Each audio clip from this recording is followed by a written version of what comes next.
जहां एक तरफ दुनिया फीफा वर्ल्ड कप को स्टेडियम की चमक के नाम से जानती है, वहीं आज हम खड़े हैं पूर्णिया के इस स्टेडियम में।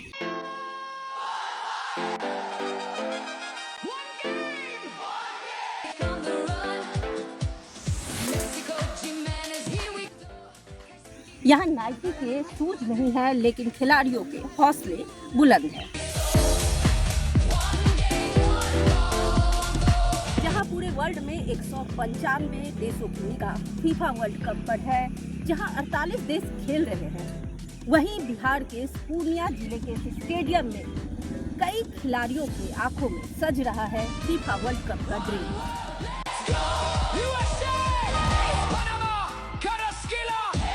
हम बात करेंगे इन खिलाड़ियों से और जानेंगे कि किस तरह की इनकी तैयारियां हैं।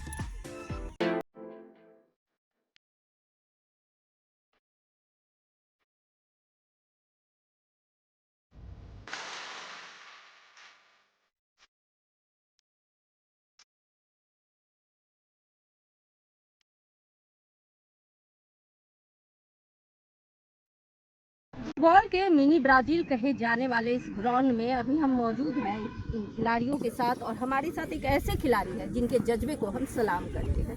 हम जानते हैं कि क्या कुछ खास है इनमें। जी बताइए, क्या नाम हुआ आपका? आप क्या करते हैं? लेबर मजदूरी करते हैं। और ये खेलते भी हैं फुटबॉल? फुटबॉल में क्रेज, मतलब मैं जमीनी तौर पर हम लोग फुटबॉल खेलते हैं, जैसे जुनून है, अंदर से फुटबॉल भी खेलना चाहते हैं। तो फिर मजदूरी क्यों करते हैं? और जो पार्ट टाइम घर की जरूरत को पूरा करने के लिए। तो क्या सरकार से कुछ सुविधा आप लोगों को मिल रही है? सरकार से कोई सुविधा नहीं मिल रही है। यहाँ ग्राउंड में बहुत कुछ कमी है, जैसे किट वगैरह, जिससे प्रैक्टिस करने के सामान वगैरह वो सब हम लोग को नहीं मिलता। बहुत कितना समय आप फुटबॉल में देते हैं? फुटबॉल में मॉर्निंग में 3 घंटा, शाम में 3 घंटा। क्या कुछ सपना लेके चल रहे हैं जो फुटबॉल खेलते हैं? क्या सपना है?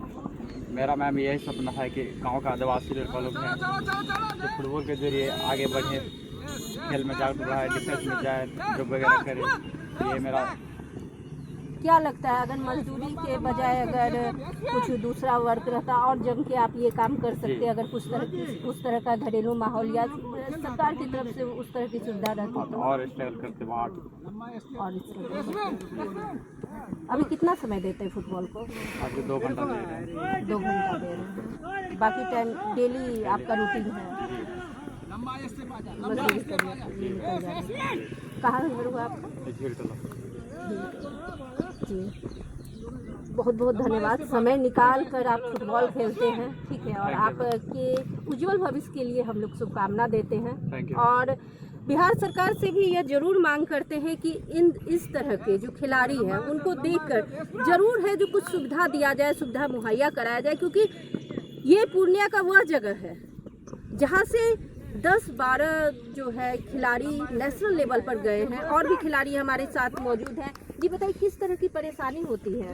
परेशानी ये है मैम, सबसे पहले मैं बताना चाहता हूँ कि मेरा नाम है पिंटू कुमार जी। और परेशानी है, जैसे डिस्ट्रिक्ट लेवल गेम होता है, लीग जो, उसमें हम लोग को मौका नहीं मिल पाता है। और जैसे उस चीज़ पे मीटिंग वगैरह होता है तो हम लोग के अध्यक्ष को सूचित नहीं किया जाता है, तो लीग से हम लोग को वंचित रखा गया है। कहीं ना कहीं अगर लीग में हम लोग को अगर मौका मिले तो हम लोग अपना प्रदर्शन दिखाएंगे और उससे आगे स्तरीय बढ़ेंगे। तो उस चीज़ से हम लोग को वंचित रखा गया और मौका मिल ही नहीं पा रहा। तो इसीलिए हम लोग, क्योंकि 3 बार चैंपियन रह चुके हैं ये ग्राउंड, जबकि 1947-46 से यहाँ फुटबॉल खेला जाता है इस ग्राउंड में। क्या मांग है बिहार सरकार? मांग यही है बस कि हम लोग को बहुत अच्छा से, जैसे किट वगैरह सामान, जैसे कि प्रैक्टिस करने के लिए, और लीग में हम लोग को मौका दिया जाए। और कोई भी इन्फॉर्मेशन अगर लीग होता है तो इन्फॉर्मेशन दिया जाए हम लोग के सचिव या अध्यक्ष को, अपना हम लोग आगे बढ़ेंगे, उससे खेल करके अपना प्रदर्शन दिखाएंगे। तो आप देख रहे हैं कि खिलाड़ियों में हौसले हैं, जज्बे हैं, बस जरूरत है बिहार सरकार को इनके तरफ ध्यान देने की। ये स्टेडियम देखने में छोटा भले ही लग रहा हो, लेकिन यहाँ से दर्जनों खिलाड़ी जो है नेशनल लेवल में खेल रहे हैं। अभी हमारे साथ संतोष ट्रॉफी खेल चुके खिलाड़ी अभी भी हम मौजूद हैं और हम इनसे बात करेंगे। ये बताइए, किस तरह का यहाँ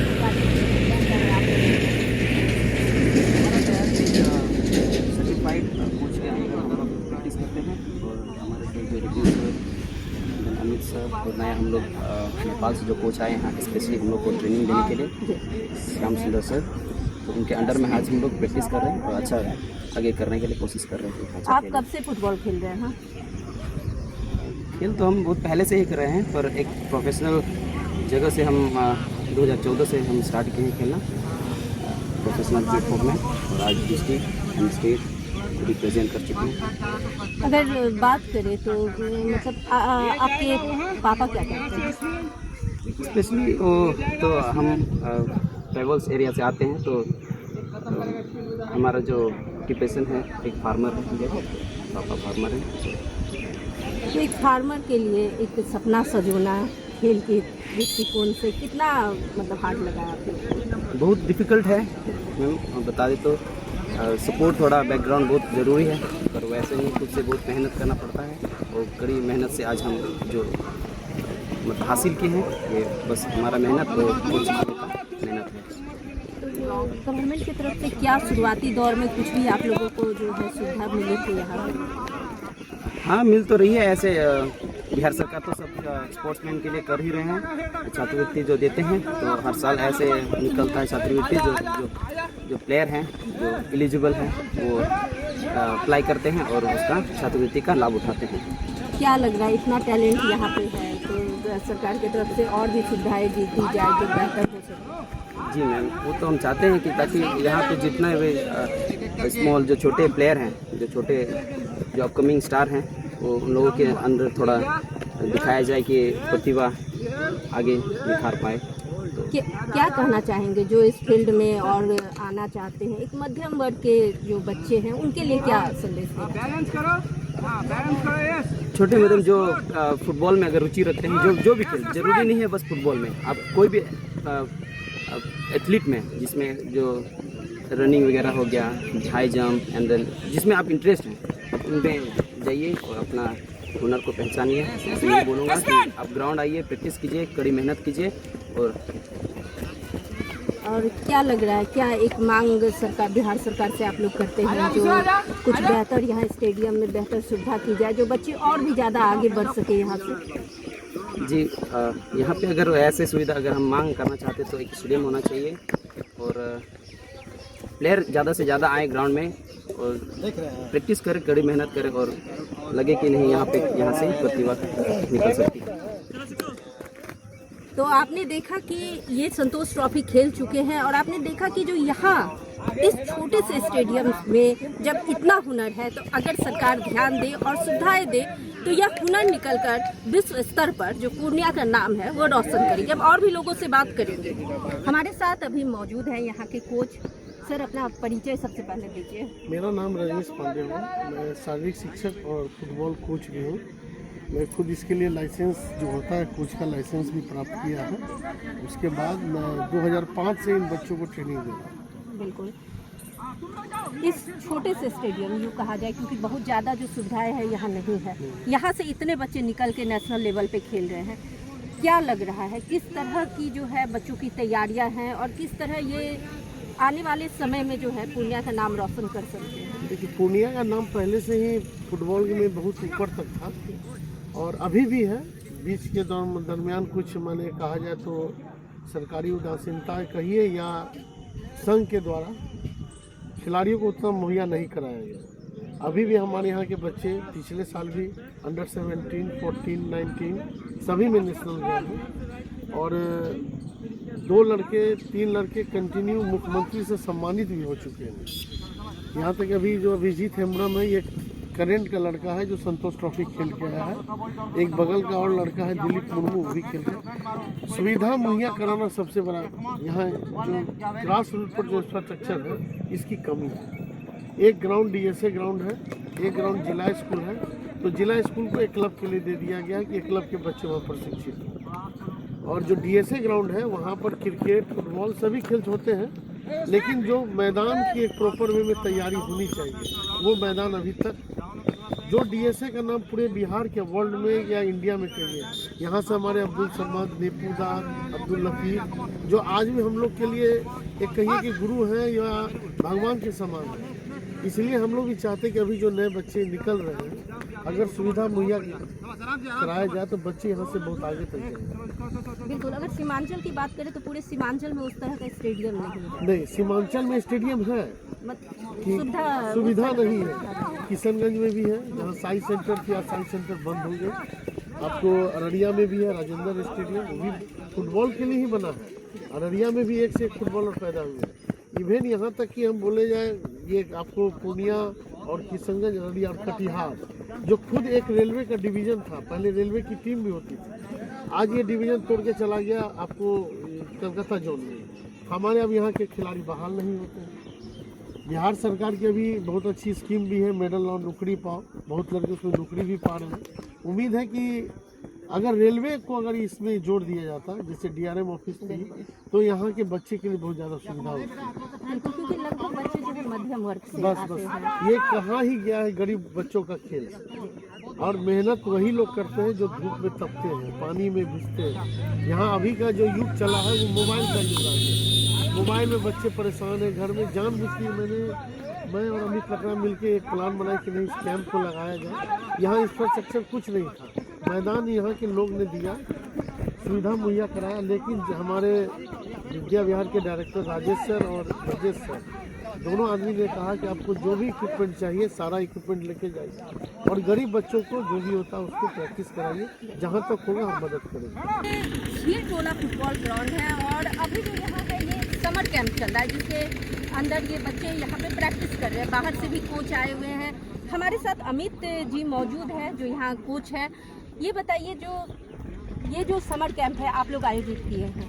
हाँ, विद्या विहार के तो उन्होंने कहा कि फुटबॉल का एक माहौल है फुटबॉल ग्राउंड में, तो आप जाइए, वहाँ के बच्चे काफ़ी मेहनती हैं, फुटबॉल में काफ़ी नाम कर रहे हैं। तो उन्होंने कहा कि अभी जो आपका जो छुट्टी का समय है तो उसमें जाके कैंप आप आयोजन करिए, और हम क्योंकि ये सारा विद्या विहार की तरफ से इक्विपमेंट वगैरह भेजा गया है इनको ट्रेनिंग देने के लिए। आप कब से यहाँ कोच कर रहे हैं? मैम अभी फिलहाल समर स्कूल में छुट्टी है, तो समर वेकेशन के लिए 1 महीना से अभी हम लोग का कैंप यहाँ पे आप यहाँ से खिलाड़ी भी रह चुके हैं ना? यस मैम, इसी ग्राउंड से इसी ग्राउंड में खेल के अभी कोचेस का डिग्री लेके अभी कोचेस का ट्रेनिंग दे रहा हूँ।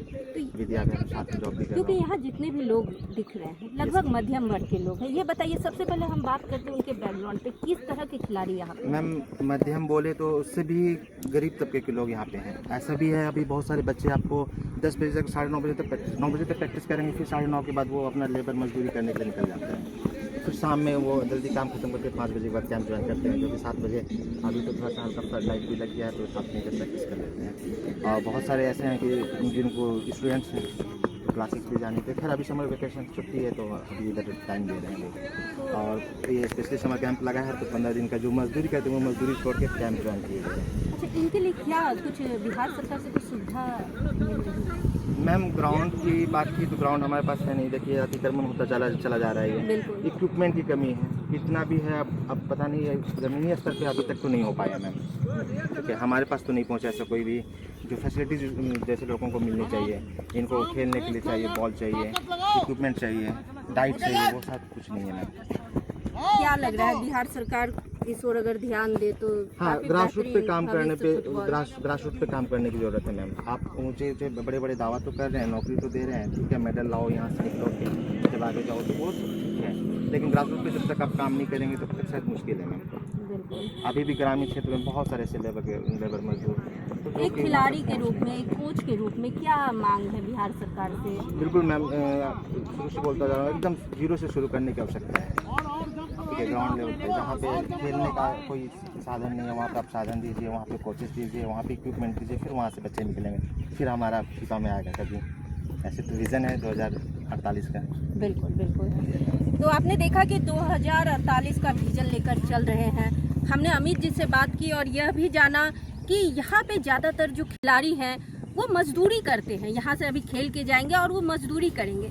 ऐसे में बिहार सरकार को ज़रूरत है इस ओर ध्यान देने की, जिससे कि ये बच्चे जो ड्रीम अपने आंखों में लेकर चल रहे हैं वो साकार हो सके। आप बने रहे आवाज़ 24 न्यूज़ के साथ। मैं पूजा मिश्रा, नमस्कार।